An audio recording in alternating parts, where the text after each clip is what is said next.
got ourselves team 1 together with Percy. Is he the first one up right now? We got Rights over there trying to see if we can right some wrongs. We got Rogueblood with speed on that team as well as Stoneblood. I like the bloods we got here. Rogueblood and Stoneblood. I wonder if these two know each other. But Percy trying to see if he can have himself a go.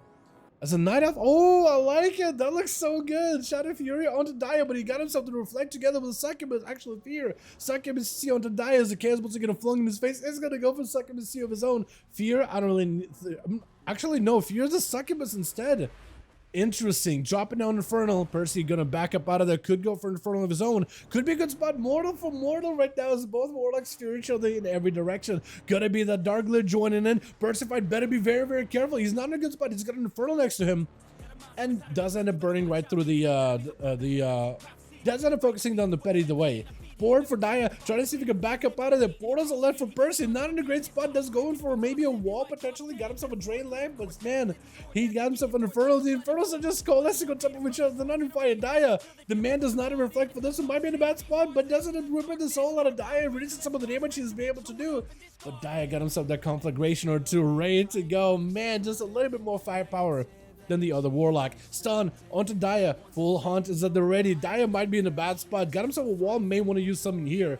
There goes a wall. Saving the Mortal Coil maybe for a little bit later. Portal to follow. Try to see if he can get away from Rights. The man does not have a trick anymore. There goes the Mortal. Fear. If you can just control him a little bit and play a slower game, you might be fine. Trying to see if he can just play aggressive. Big old meatball flying in. Rights barely taking damage from that thing. Big portal up, but he does end up going down either way though. That is super unfortunate. With Hinya gonna be up next as on the Holy Death, that immediate chain of ice onto Rights just to slow him down for just a moment. Summoning up the undead hobbies, all the gamers in here. Summoning up all the gamers out of the rooms, man, into a full IMS just to make sure he got himself a little bit of protection against some of the chaos damage of Rights. Man, trying to see if he can back up out of there using the demon under mobility. But Hinya, I think, just got surrounded with every undead, Mages of the Dead, casting from a distance, trying to see if he can fight through some of the darkness, last bastion of defense. But the man got nothing left. He's just like, as soon as he leaves his darkness, he's dead, man. As soon as he leaves... As soon as he leaves, it's just over. Stoneblood gonna be up next, charging out versus Hinya. As the man does end up going for a death pack pretty early on, just to give himself a little bit more health. Quick death strike just to top himself off. Blind onto Stoneblood. I'm gonna call you Rogueblood at some point, or I'll just call you Blood, just to make it easier, honestly. AMS up really early for Hinya. Trying to see if he can maybe use that to bait out a Hammer of Justice, or trying to use it as Blood goes in for a Hammer of Justice. There goes a bit of a dome for Stone. He doesn't actually want to play in the dome. That is quite a lot of his damage getting reduced inside of the dome. He actually doesn't want to fight Hinya outside of any kind of dome. Stoneblood is playing normal wings too, not playing the Crusade wings. Normal wings do give you quite a bit of burst, not nearly as high as the fully ramped up Crusade version, but they do give you more consistency. So he does want to play for like the every single minute, most amount of damage, popping wings, and just kind of surviving outside of it. Stunning to Hinya, no way out of this one. Does himself Spore Cloak his last bastion of defense. It can't even really go counter-offensive. He just blinded out. AMS to follow. Not a lot of health available. I think it just might be over for Hinya. All he can really do is maybe get some healing off the stone, maybe get him kind of low. Unless he's got himself a full army of the undead, maybe that's something you can make work with. Does go for Apocalypse, but the goals fall apart fairly quickly. For Stoneblood, he's in a fantastic spot, and Hinya, all he can really do is maybe utilize some of that runic power to Death Strike. Maybe if he can win into Lichborn, he can always go for Death Coil, self-healing, but another set of wings available for Stone. There's nothing he can really do. Stun right after, breaks out of it, but it doesn't even matter. The man just goes down. With Seaver gonna be up next as a Frosty Mage, dropping down a Flurry, down with a Blizzard, and he got himself full Icy Veins available, not playing the ice form, but rather Icy Veins fully. Ray of Frost right after. It's gonna be Stoneblood taking up this damage as best as possible. Ring of Fire, Blizzard, as well as a Frozen Orb all around him. The man can't really get out of that line of sight unless he's gonna go through every single one of these elements. Knockback by Seaver, does spell steal one of the one of the Hidden Freedoms. Trying to go for a big glacial go, but I think he canceled the last second for a Nova, which is kind of unfortunate. Does himself cooldown reduction, dropping down Blizzards onto where Stoneblood is at. Maybe he can hit him with a Blizzard or two. Maybe Ring of Fire does connect. Trying to. Is going to be able to, I think, slow him down. Yeah, is able to easily slow him down. as the frostballs do fly in. Hand of Freedom is up for stone. If you can just spell steal it, the man is going to have a real hard time moving around. Knocking him out in the open with a slow red after. See if I got a pretty good spot together with the ult of time. This is going to be Blessing of Protection, just spell steals it. There's nothing you can do. Glacial Spike to see a flurry with this one. Big damage, frozen him down into a lance.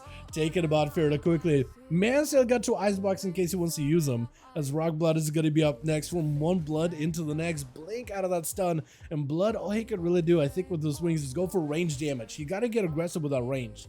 Why he's got it, as long as he's in range to throw hammers, judgments, everything, he might be fine, but in Invisible, it's just try to see if you can avoid the wings for a little bit.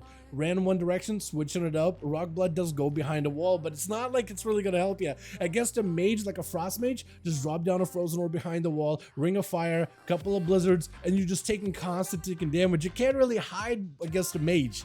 You can't really hide behind a wall. You're just going to throw down everything on you, and honestly, you won't really have an angle whatsoever. Catching you with a Ray, that's going to do a lot of damage. Rock Blood does that a bubbling. That's where I think he panicked maybe a little bit, but wants to make sure he can at least maximize something out of this bubble. Use it to approach Seaverk as he's getting caught out in the blizzard. That's going to be so much shatter damage. Strickens out, but I think it's just over. Lances are going to be able to take him down, and Seaverk just zones these boys out. Got him some shifting power to try to see if he can force speed out of the out of CC.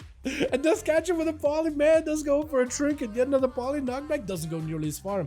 For Seaverk, he got himself big lance ready to go. Could go for the freezes onto speed. That's actually going to be a lot of CC. As long as he doesn't get interrupted on frost abilities, he will have majority of his damage ready. He has himself 2 icebox in case he needs them. Yet another common storm crashing down. Speed with a cloak really early on. For Seaverk, this is good. Bloodlust randomly, but does go in for an ice block. That's all he can really do. Break it out of the block really early though, to try to see if he can just keep damage on speed, but the man tried to avoid getting around all these Ring of Frost Blizzards, and is going to go for a DFA. A bit of damage off the Eviscerate, but Seaverk maybe in a bad spot, catching up a little bit more healing.